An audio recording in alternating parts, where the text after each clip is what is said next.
Organizing Committee yang ke 5th Meghalaya Games wakan thup lang ya ki saheb ke Department of Sports and Youth Affairs de lang wa ke Meghalaya State Olympic Association de pediang gi wa is ngau khia hiyato wa ibam wa de chek wi le ki ke Meghalaya Games. De ongi wa ganito kasin wa nangkong wa depan man ya ke Meghalaya Games ke wa he kamni wa de man golek kasin wa nangkong wa depan man ka hatura. Wei ya gaya lang wai perdale ka khatsan tarik dawan wo benta lang da ke presiden keri India we de man go wa job de wa lang gi we le ki wa chat tanre ki khenro kholot na keleng ke jela we de wa le ki volunteer wa bon na po ka chnong tura de pentip le wa da pangkre chi bon ki thau chat kam ju ki thau bam yo pen biang ye wa kam ki we le ki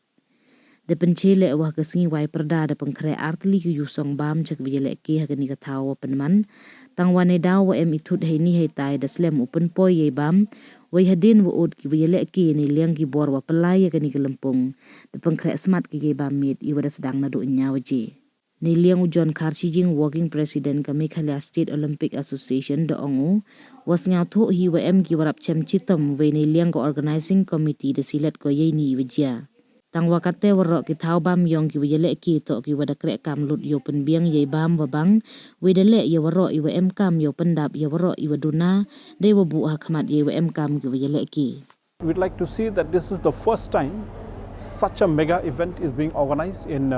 Tura. When we announced, when we discussed in the MSOE coming to Tura, we had already known, we were already aware that going for the first time to a district would mean monumental challenges. On the other hand, yes, we did have some bumps where there were some concerns about the what do you call circulation of food, which was especially during the lunch period. We have around 20 sports going on, 20 disciplines going on, and two more catering locations have been added as we speak. So in terms of impact, in terms of the